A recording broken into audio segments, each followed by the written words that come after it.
Three channel ప్రేక్షక దేవుళ్లకు కొండ శ్రీనివాస్ సాగర హిందీలో పెట్టుకుంటాము. ఆ విధంగా కళలను కళవలో నింపడం అనేటువంటి ఒక లక్షణంతో, ఒక విలక్షణంతో, ఒక సులక్షణంతో సంక్షిప్తంగా కార్యక్రమాలు చేసుకోవడం అనేటువంటి దిశగా మనం అందరం అడుగులు వేద్దాం. ఇవాటి ఈ కార్యక్రమానికి ఇచ్చేసినటువంటి అతిథులందరి గురించి ఇందాకనే మన వ్యాఖ్యాత గారు చెప్పడం జరిగింది. పునశ్చరణ ఒత్తికర సమయాభావాన్ని దృష్టిలో ఉంచుకొని అందరికంటే ముందుగా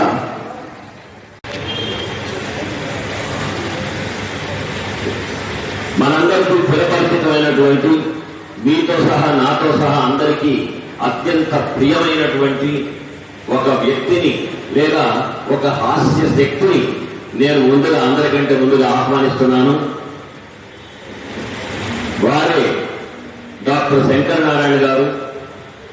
ప్రముఖ పాత్రికేయుడే కాకుండా ప్రపంచవ్యాప్తంగా హాస్య రసాన్ని అందించినటువంటి ఒక హాస్య బ్రహ్మ. ఇప్పుడు డాక్టర్ శంకర్ నారాయణ గారు సంక్షిప్త ప్రసంగం మనకి అందించి మనందరినీ ఆనంద పరవశుల్ని చేస్తారు.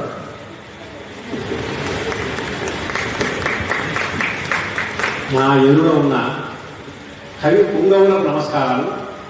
సంక్షిప్తంగా మాట్లాడమని ఎంతో సుదీర్ఘంగా మాట్లాడినా కింగవులకు నమస్కారం. కింగవుడు ఆయన, మనం పుంగవుడు, ఆయన కింగవుడు, క్యాప్టెన్ కింగ్ కాబట్టి చెప్పేది అందుకోవాలి కదా. ఇక్కడ 16 ఏళ్ల బాలుడు కాదు, 16 ఏళ్ల బాలుడు ఉన్నాడు. ఆ బాలుడు ఎవరంటే చూపిస్తాను.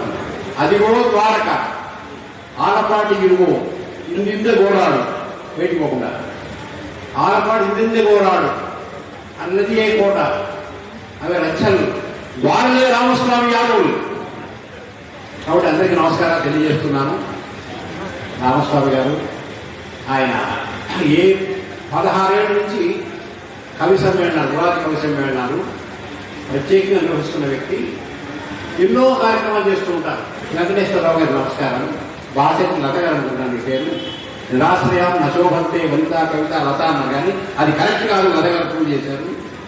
ఇక్కడ ఉన్న అంజయ్య గారు, నాకిద్దరు అన్నయ్యలు ఉండేవాడు. ఒక ఆయన పేరు ఆంజనేయులు, ఇంకో ఆయన పేరు హనుమంతరావు. నాకు ఆ పేరు పెట్టలేదు, చూస్తే అర్థమైపోతుంది.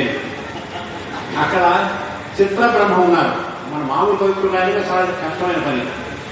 ఆయన చిత్ర కవిత్వం, బంధ కవిత్వం రాసి ఎవరినైనా బంధించగలిగిన స్థితికి రావడం. ఈ మధ్య కూడా ఒకసారి కలిశాను చాలాసార్లు. అక్కడ కాదని వాదుకు వస్తే కడగం దాకా మనదే అన్నారు. తెలుగు రాష్ట్రం ఎంత ఉంటే కడగం వరకు, కడగం వరకు మనది అన్నారు. ఇంతమంది ఐదుగుల మధ్య ఒక అజ్ఞాని నన్ను కూర్చోబెట్టారు. నేను మీకు చెప్తున్నాను. ఇక్కడ ఉన్నవాళ్ళు సరస్వతి మాత కౌలుకు తీసుకున్న కౌలు. అందరికీ నమస్కారం. ఆమె కౌలుకు తీసుకున్నాను. అందువల్ల నేను కొద్దిగానే మాట్లాడే, ఎక్కువ మాట్లాడాలంటే నాకు తెలియదు, సబ్జెక్ట్ లేదు కాబట్టి కొద్దిగానే మాట్లాడతాను. ప్రపంచం ఒక పద్మవ్యూహం, కవిత్వం ఒక తీరని దాహం అన్నాడు శ్రీశ్రీ. బాగా రాస్తే తీరని దాహం, బాగా రాయకపోతే తీరని ద్రోహం అవుతుంది. సిగ్గేల కృష్ణశాస్త్రికి సిగ్గేలా భావకవి శ్రీశ్రీ అన్నాడు శ్రీశ్రీ అతని వాడు కూడా పద్యాల్లో కవిత్వం మొదలుపెట్టి చివరి దశలో ఆయన కూడా పద్యాలు రాశాడు. వ్యవహారిక భాషలో కొంతమంది పద్యం రాస్తారు, కొంతమంది గద్యం రాస్తారు. నేను 1974వ సంవత్సరంలో అగ్ని సంగీతం అనే వచ్చిన కవితా సమితి రాశాను 51 ఏళ్ల క్రితం. అలాగే 50 ఏళ్ల క్రితమే 74వ సంవత్సరం నేను అక్రాంగనం కూడా చేశాను. 50 ఏళ్ళు అయిపోయింది. అయినా సరే నాకు ఒక్క ముక్క రాయడానికి, ఎందుకంటే నాకు బాగా సాధన చేయాలి. సాధన చేయకుండా నిండా సాధ్యంగా ఏంద్రా అన్నారు.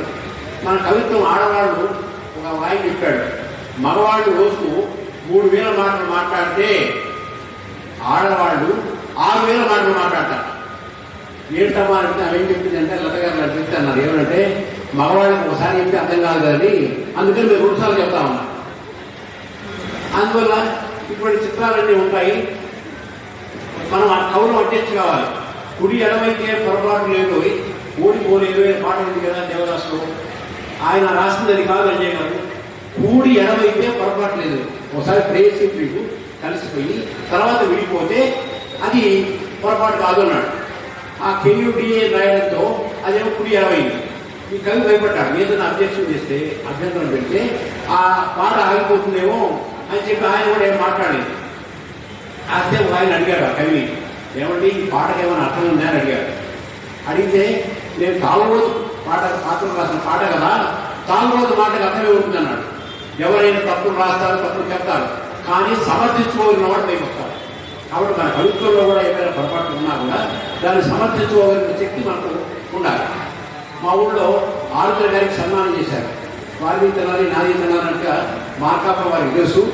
ఆయన పిలిచి ఆయనకు ఆ రోజుల్లోనే విమానంలో రప్పించి 75వ సంవత్సరంలో విమానంలో రప్పించి ఒంగోలు నుంచి కారులో తీసుకొచ్చి 10,000 ఉండపదహారు ఆ రోజుల్లో ఇచ్చి సన్మాన పత్రం చదివి.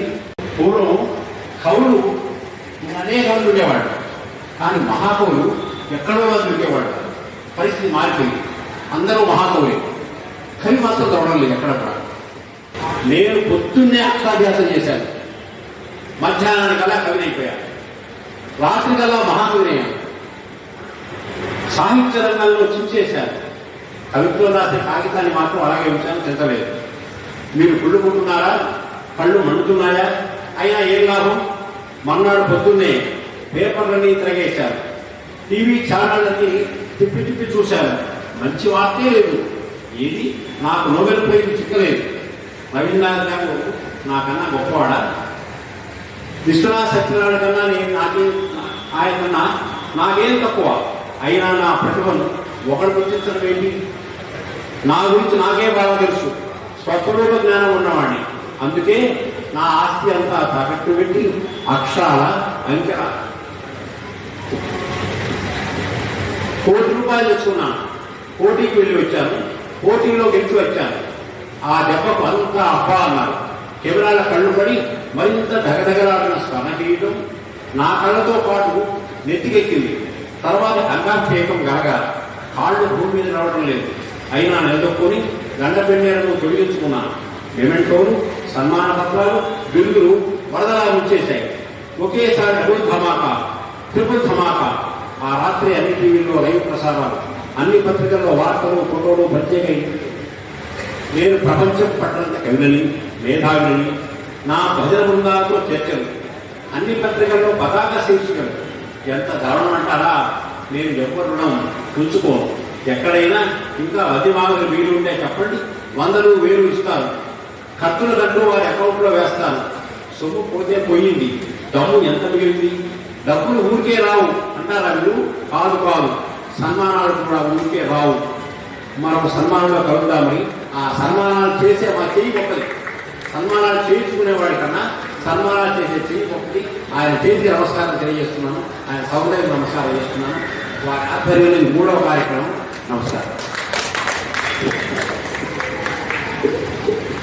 డాక్టర్ శంకర్ రీతి అయినటువంటి హాస్యంతో పాటు కవికి ఉండేటువంటి కీర్తి కండూతిని అత్యంత హృద్యంగా వివరిస్తూ, అందిస్తూ, వర్ణిస్తూ, పనితో పాటు కవితను కూడా మనకు అందించి తన చొరవని ప్రదర్శించినటువంటి డాక్టర్ శంకర్ నారాయణ గారికి ధన్యవాదాలు.